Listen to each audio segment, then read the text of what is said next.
Japanese motorcycle companies Kawasaki अपनी fast super bikes के लिए बाइकर कम्युनिटी में काफी पॉपुलर है।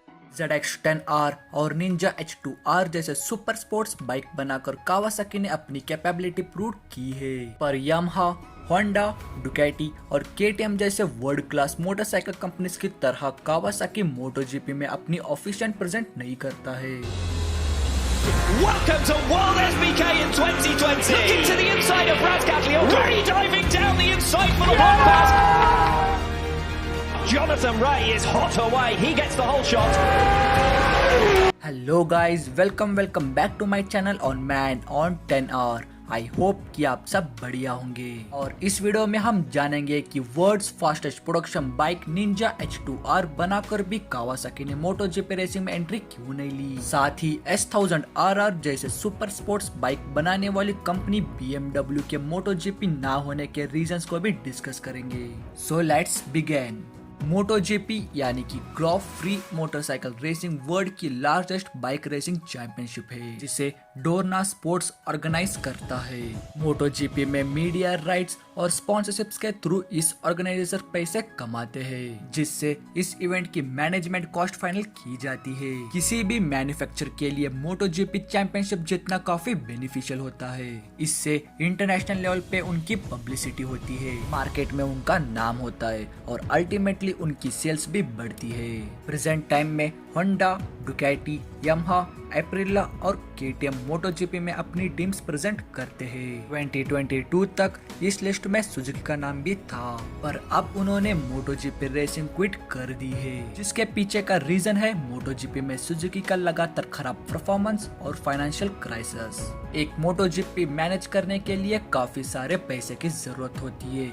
ऑन एन एवरेज एक MotoGP बाइक डेवलप करने में $20 मिलियन तक का खर्चा आ जाता है। एक्सपेंसिव के साथ साथ अच्छे राइडर्स को अपनी टीम में लाने के लिए ह्यूज साइनिंग अमाउंट पे करना होता है और समय के साथ साथ अपनी परफॉर्मेंस को इम्प्रूव करने के लिए बाइक्स में नए नए मॉडिफिकेशंस करने होते हैं। MotoGP बाइक्स में डेवलपमेंट में की गई रिसर्च को कंपनीज प्रोडक्शन के बाइक्स बनाने में भी यूज करती है। आज की होंडा CBR 1000RR और Yamaha R1 रिस्पेक्टिवली RC213V और YZ RM1 MotoGP बाइक्स पर ही बेस्ड है। तो क्या फिर वर्ल्ड की fastest production bikes Kawasaki Ninja H2R की डेवलपमेंट में की लिंक्स MotoGP से जुड़े हैं? नहीं। लंबी रेसिंग हिस्ट्री के साथ 21st सेंचुरी में शुरू हुई MotoGP नए हिस्टोरिक एरा में कावासाकी ने एक्टिवली पार्टिसिपेट किया था, मगर लगातार खराब परफॉर्मेंस के बाद फाइनली 2008 की इकोनॉमिक क्राइसिस ने MotoGP में कावासाकी का जर्नी का द एंड कर दिया।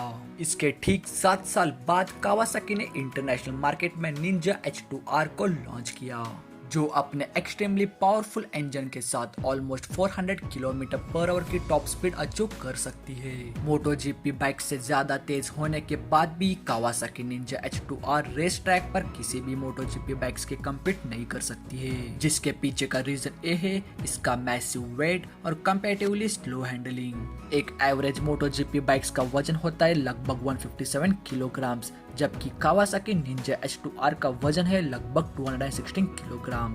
मल्टीपल शार्प टर्न्स वाली रेस ट्रैक पर MotoGP बाइक्स का हल्का वजन उन्हें तेजी से एक्सटर्नल और डिस्ट्रैक्टर करने में हेल्प करता है। लाइट वेट फ्रेम और कम्पैक्ट बॉडी की वजह से MotoGP बाइक्स की हैंडलिंग काफी शार्प होती है, जो उन्हें रेस ट्रैक पर तेजी से डायरेक्शन चेंज करने में हेल्प करता है। अपने हैवी वेट और मैसिव साइज के वजह से Kawasaki Ninja H2R MotoGP bikes की तरह एक्सलेरेट करने और डायरेक्शन चेंज करने में कैपेबल नहीं है। साथ ही साथ ये बाइक MotoGP के लिए बनाए गए FIM रूल्स को भी फॉलो नहीं करती है। FIM यानी कि फेडरेशन इंटरनेशनल मोटरसाइकिल रूल्स के अकॉर्डिंग MotoGP बाइक्स में किसी भी तरह का टर्बो और सुपर चार्जर नहीं लगाया जा सकता है, और निंजा H2R तो अपनी सुपर चार्जर के वजह से ही इतना पावरफुल और फास्ट है।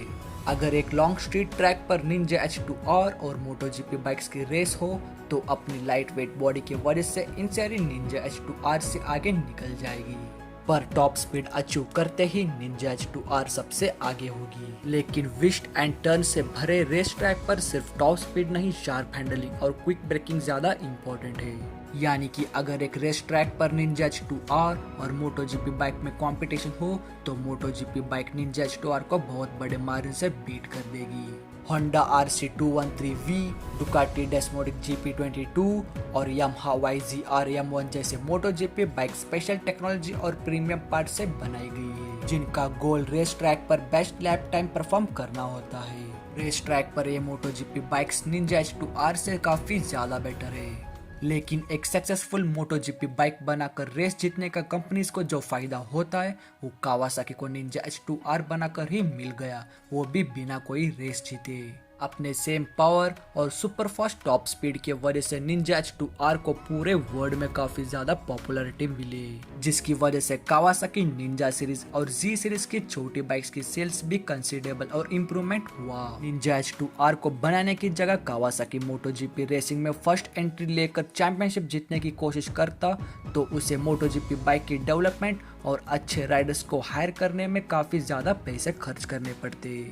किसी भी न्यू फैक्ट्री या सैटेलाइट टीम के लिए शुरुआत में MotoGP रेसिंग में पुराने टीम से कम्पीट करना बहुत टफ होता है और इसीलिए BMW ने भी खुद को MotoGP से दूर रखा है। इंटरनेशनल मार्केट में BMW की इमेज एक लग्जरी ब्रांड है, जिनकी बाइक्स हमेशा सेगमेंट लीडिंग परफॉर्मेंस और फ्यूचर्स ऑफर करती है। ऐसे ही MotoGP रेसिंग में एंटर करके लो पोजीशन में आना BMW के रेपुटेशन के लिए अच्छा नहीं होगा। MotoGP टीम बनाने में होने वाले बड़े खर्चे के जगह अगर BMW अपने स्ट्रीट और एडवेंचर बाइक्स में ही नए इनोवेशन के लिए पैसे लगाया होता तो ये मार्केट उनके लिए ज्यादा बेनिफिशियल रहेगा। लेकिन किसी भी मोटरसाइकिल कंपनी के लिए रेसिंग से पूरी तरह दूर रहना पॉसिबल नहीं है। कावासाकी और BMW MotoGP में तो पार्टिसिपेट नहीं करते हैं, पर इन दोनों कंपनीज के बाइक्स WSB के यानी कि वर्ल्ड सुपर बाइक चैंपियनशिप और LOMTT में एक्सट्रीमली पार्टिसिपेट करती है। 2015 से लेकर 2020 तक कावासाकी निंजा ZX 10R ने लगातार 5 वर्ल्ड सुपर बाइक्स चैंपियनशिप जीती है।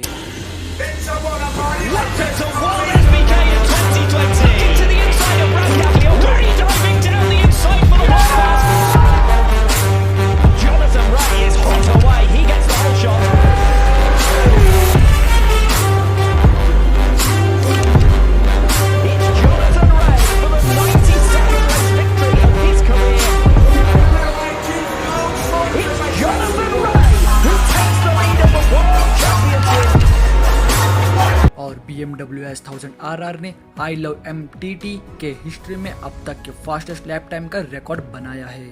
इन रेसेस में कोई भी road legal production bikes participate नहीं कर सकती है, जिसकी वजह से मैन्युफैक्चरर्स को अलग से कोई बाइक डेवलप करने की जरूरत नहीं पड़ती है। लेकिन 2009 की S1000RR को BMW ने specially world super bike championship के लिए ही बनाया था, लेकिन लोगों को ये बाइक इतनी ज्यादा पसंद आई कि BMW को इसका प्रोडक्शन कंटिन्यू रखना पड़ा। स्पोर्ट्स कैटेगरी में S1000RR के अलावा BMW GT ही ऑफर करता है, जो कि स्मॉल इंजन डिस्प्लेसमेंट वाली स्पोर्ट्स बाइक है, जबकि कावासाकी अपनी निंजा सीरीज के 125, 250, 300, 400 और 650 जैसे small and mid engine capacity bikes के साथ साथ 1000 सीसी सुपर स्पोर्ट्स कैटेगरी में ZX 10R, H2 और H2R जैसे सुपर पावरफुल बाइक्स ऑफर करता है। होंडा CBR 1000RR और यामाहा R1 जैसे बाइक्स तरह MotoGP से कोई कनेक्शंस ना होते हुए भी कावासाकी निंजा बाइक्स दुनिया के सबसे पॉपुलर स्पोर्ट्स बाइक्स में से एक है, जिसके पीछे का रीजन है कावासाकी की ग्रेट इंजीनियरिंग और यूनिक मार्केटिंग स्ट्रेटेजी।